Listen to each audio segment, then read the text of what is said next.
والعاقبۃ للمتقین والصلاة والسلام علی من لا نبی بعد اما بعد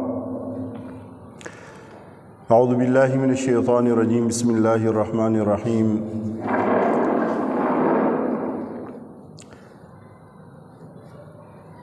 قال اللہ تبارک و تعالی یا ایہا المزمل قم اللیل الا قلیلا نصفہ او انقص منہ قلیلا او زد علیہ ورتل القرآن ترتیلا انا سنلقی علیک قولا ثقیلا ان ناشئۃ اللیل ہی اشد وطئا واقوم قیلا ان لک فی النہار سبحا طویلا قال اللہ تبارک و تعالی ومن اللیل فتہجد بہ نافلۃ لک وقال اللہ تبارک و تعالی تتجافى جنوبهم عن المضاجع صدق اللہ العظیم۔ میرے محترم بھائیوں، دوستو، تہجد کی نماز ایک بہت ہی اہم نماز ہے جس کے لیے اللہ رب العزت نے خصوصی طور پر اپنے محبوب اور اپنے پسندیدہ ترین پیغمبر صلی اللہ علیہ وسلم کو حکم فرمایا، یا ایہا المزمل، اے کملی اوڑھنے والے، اے کملی اوڑھنے والے، قم اللیل الا قلیلا، تھوڑی سی رات میں آپ تہجد کے لیے تھوڑی رات کھڑے ہو جائیں تہجد کے لیے، نصفہ، آدھی رات، او انقص منہ قلیلا، یا اس میں تھوڑا سا کم کر لیں، او زد علیہ، یا تھوڑا سا زیادہ کر دیں، ورتل القرآن ترتیلا، اور اس میں آہستہ آہستہ، ٹھہر ٹھہر کر، آرام سے، خوش الحانی سے، صاف آواز سے، ترتیلی سے کہتے ہیں، ٹھہر ٹھہر کر آرام آرام سے اس کے اندر قرآن پڑھیں اس نماز میں۔ انا سنلقی علیک قولا ثقیلا، بے شک ہم آپ پر ایک بھاری قول، ایک بھاری بوجھ ڈالیں گے۔ ان ناشئۃ اللیل ہی اشد وطئا، بے شک رات کا اٹھنا یہ نفس کو روندنے والا ہے، واقوم قیلا، لیکن بات اس میں بڑی پکی ہوتی ہے، بڑی مضبوط ہوتی ہے۔ ان لک فی النہار سبحا طویلا، اور دن کو آپ نے لوگوں کے سمندر میں تیرنا ہے۔ تو تہجد کی نماز یہ ایسی خاص، یہ شروع میں جب یہ فرض نمازیں فرض نہیں ہوئی تھی، یہ 5 نمازیں، شروع کا حکم ہے کہ اے کملی والے آپ اٹھیے، قم اللیل الا قلیلا، رات کے تھوڑے سے حصے میں، نصفہ، آدھی رات، او انقص منہ قلیلا، یا تھوڑا سا کم کر دیں یا تھوڑا سا زیادہ کر دیں۔ علماء یہاں پہ یہ فرماتے ہیں کہ آپ صلی اللہ علیہ وسلم اور صحابہ، ان پر یہ یعنی کہ ان پر فرض کر دی گئی اس وقت، کیونکہ 5 نمازیں نہیں تھیں، تو اس وقت حضور صلی اللہ علیہ وسلم اور صحابہ کرام، یہ کچھ حضور کے ساتھ ایک جماعت تھی جو عزیمت پر عمل کر کے اکثر رات کے حصے میں، او زد علیہ، اکثر رات کے حصے میں وہ یہ نماز پڑھتے تھے، جس کی وجہ سے، جس کی مشقت کی وجہ سے پاؤں میں ورم پڑ گئے، پاؤں سوج گئے، کیونکہ دن میں آپ صلی اللہ علیہ وسلم دعوت دیتے، صحابہ بھی، اور اپنی ذاتی ضروریات، اپنی جو ہے نا وہ معاش کے لیے بھی محنت اور کوشش کرتے، اور اپنی جو ہے وہ کھیتی باڑی بھی ہوتی تھی۔ تو اس میں علماء، میں خلاصتاً بتاؤں گا کہ اس میں علماء نے یہ فرمایا کہ رات چونکہ نصف کا بھی لفظ ہے، تو مغرب اور عشاء اور یہ پڑھ کے اس میں حصہ گزر جاتا ہے، تو خلاصتاً یہ ہے کہ آپ صلی اللہ علیہ وسلم رات کا جو چوتھائی ہے، صحابہ کرام، آپ صلی اللہ علیہ وسلم، صحابہ کرام رضوان اللہ علیہم اجمعین، جمہور صحابہ، اور جو ہے تابعین اور صلحاء امت کا یہ معمول رہا ہے کہ وہ رات کے آخری حصے میں، یعنی سو کر اٹھتے تھے اور پھر نماز پڑھتے صبح تک، یہ افضل و اولیٰ ہے۔ باقی اس کے بارے میں حضرت عائشہ رضی اللہ تعالیٰ سے پوچھا گیا ناشئۃ اللیل، تو انہوں نے کیا فرمایا کہ اللیل کلھا ناشیہ، کہ رات ساری کی ساری تہجد کی نماز ہے۔ بہرحال میں تھوڑا یہاں سے بتاتا چلوں۔ آگے پھر کیا فرمایا کہ او زد علیہ ورتل القرآن ترتیلا، رات کو کھڑے ہو کر تہجد کی نماز میں قرآن کو آہستہ آہستہ اور صاف آواز سے اور جتنی خوش الہانی ہو سکتی ہے اس میں صاف اور واضح اور آہستہ آہستہ اور خوبصورتی کے ساتھ یہ ورتل القرآن ترتیلا ہے۔ یہ جب انسان اٹھتا ہے اور اللہ کے سامنے کھڑے ہو کر جب وہ 2 رکعت کی نیت باندھے گا اور اس طرح قرآن کو آرام آرام سے اور خوش الہانی سے، اس سے انسان کی بہت زیادہ ترقی ہوگی۔ یہ انسان اللہ کے قریب ہو جائے گا اور اللہ کا ایک خاص قرب سے حاصل ہوگا۔ اور اس کے ساتھ ساتھ انا سنلقی علیک قولا ثقیلا، علماء فرماتے ہیں، علماء تفسیر کے یہاں پہ چونکہ آپ صلی اللہ علیہ وسلم اور صحابہ کرام کو اللہ تعالیٰ نے ایک مشقت کا عادی کرنا تھا، تو شروع میں یہ نماز فرض کر دی گئی، تو صحابہ کرام اور آپ صلی اللہ علیہ وسلم کی ایک جماعت حضور کے ساتھ یہ اکثر رات تہجد پڑھتے تھے۔ اس کے بعد جب معراج میں 5 نمازیں فرض ہو گئیں تو اللہ رب العزت نے اس کی منسوخی کر دی اور یہ فرضیت یہ نفل میں، لیکن عند اللہ کے ہاں تہجد کی نماز پھر بھی انتہائی پسندیدہ ہے اگرچہ امت پر نفل ہے۔ ایک دفعہ یہ ہوا کہ حضرت عائشہ فرماتی ہیں میں ایک بوریہ بچھا دیا کرتی جس پہ آپ صلی اللہ علیہ وسلم نماز پڑھا کرتے، تو لوگوں نے سنا تو وہ بھی آ گئے کہ ہم حضور کے پیچھے نماز پڑھتے ہیں۔ آپ صلی اللہ علیہ وسلم ناگواری کا اظہار کیا اس ڈر سے کہ یہ نماز کہیں امت پہ فرض نہ ہو جائے، منع کر دیا ان کو۔ اور پھر آگے کیا ہے، انا سنلقی علیک قولا ثقیلا ان ناشئۃ اللیل، بے شک یہ رات کا اٹھنا، ہی اشد وطئا،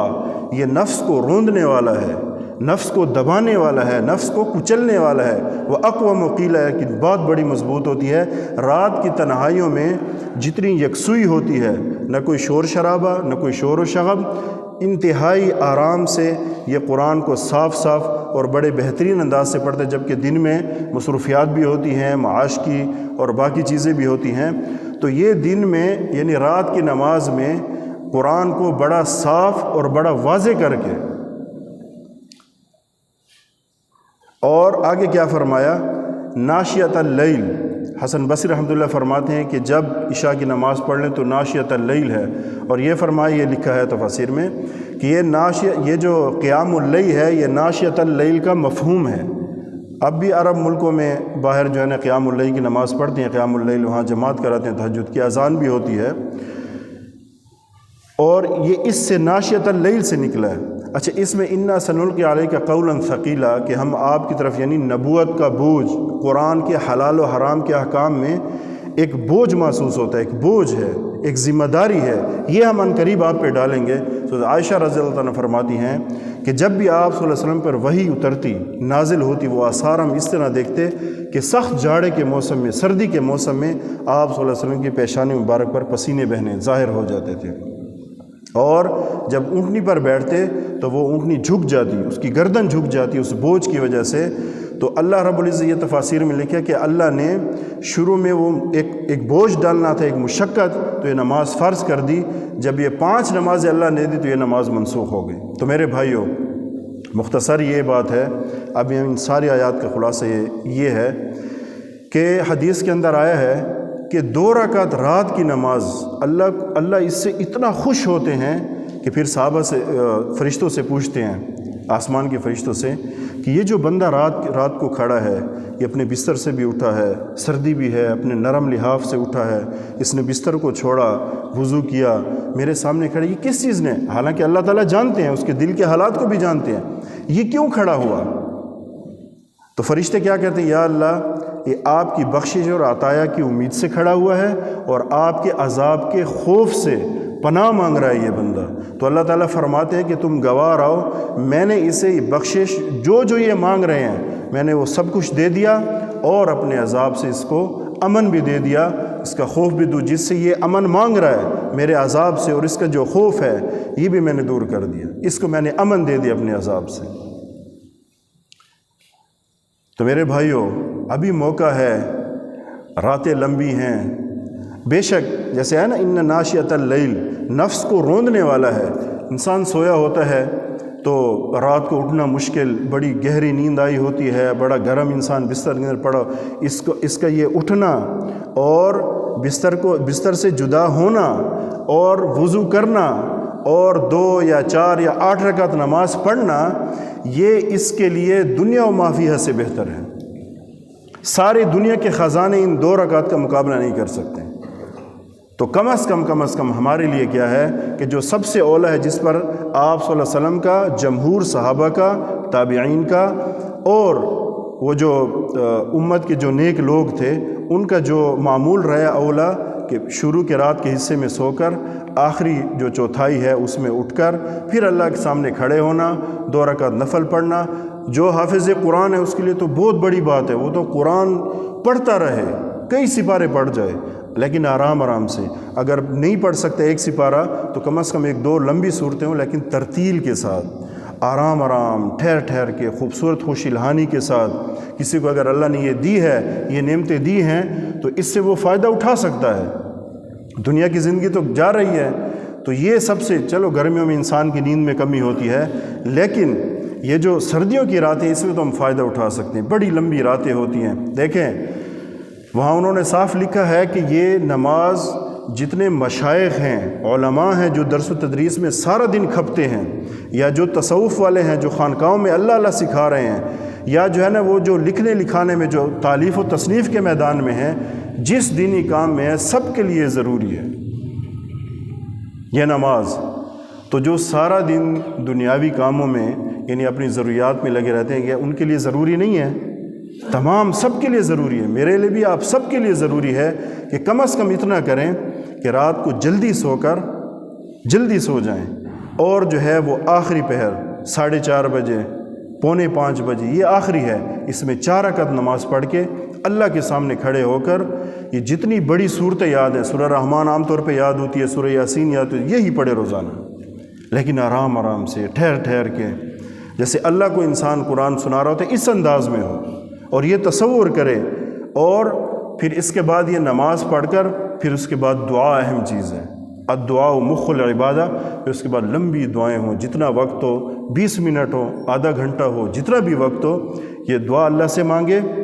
اور اللہ سے جتنی ضروریات ہیں، جتنی حاجات ہیں، کوئی دکھ، کوئی غم، کوئی بیماری، کوئی پریشانی، اور پوری امت کے لیے مانگے، اپنی ذات کے لیے بھی اور پوری امت کے لیے، تو اللہ تعالیٰ اس کو اپنا قرب عطا کریں گے، کیونکہ یہ ایسی نماز ہے کہ یہ بڑی لاڈلی نماز ہے۔ اس کو لاڈلی نماز کیوں؟ کہ جو 5 نمازیں تو ہم پہ فرض ہیں، جو نہیں ادا کرے تو گناہ گار ہے، لیکن یہ تو نفل نماز ہے۔ اب نفل کے لیے رات کو مشقت کرنا، نفس کو روندنا، دل نہیں چاہتا کہ بندہ آرام سے سو رہے، نیند پوری کر دے، لیکن اس نیند کو بیچ میں کاٹنا، یعنی آخری رات کا کہہ رہا ہوں کہ اس میں، ہاں یہ بھی ہو سکتا ہے کہ رات کے شروع حصے میں، یہ بھی اچھی بات ہے، 1-1:30 بجے اٹھ کر 2-4 جتنی اللہ توفیق دے پڑھ کر پھر اس کے بعد دعا مانگے سو جائے، صبح نماز کے لیے اٹھ جائے۔ اور وہ بھی صورت ہے کہ آخری پہر 4:30 بجے اٹھ کر یا 4:45 بجے اٹھ کر وضو کر کے 2 رکعت، 4 رکعت، 8 رکعت، جتنی پڑھ سکتا ہے، جتنی اللہ توفیق دے، پڑھ کر پھر اس کے بعد دعا مانگے۔ تو میرے بھائی یہ وہ لاڈلی نماز ہے کہ یہ اللہ سے فیصلے کروا کے رہتی ہے، اور تنہائی میں جب انسان نماز پڑھتا ہے، جو قرآن کا اس میں مزہ آتا ہے، جب انسان پڑھتا ہے بالکل سناٹا ہوتا ہے، اس ماحول میں جب انسان قرآن پڑھتا ہے اللہ کے سامنے، کیونکہ یہ میں نے آیات پڑھی ہیں، یہ آپ کے سامنے تھوڑی ان کی تشریح کی ہے، اور پھر اس کے بعد جب دعا کے لیے انسان ہاتھ اٹھاتا ہے تو ایسا محسوس ہوتا ہے کہ اللہ رب العزت توجہ سے میری بات سن رہا ہے، میری دعائیں سن رہا ہے، اور اللہ قبول کرے گا، اور آسمان دنیا پہ اللہ کا یہاں پہ جو دربار لگتا ہے اور اعلان ہوتا ہے کوئی سوال کرنے والا جس کا میں سوال پورا کروں، ہے کوئی بخشش چاہنے والا جس میں بخشش کروں۔ کتنے اس طرح اعلانات ہوتے ہیں، لیکن کتنی عجیب بات ہوگی کہ اتنی لمبی راتوں میں ہم ساری رات سوئے رہے،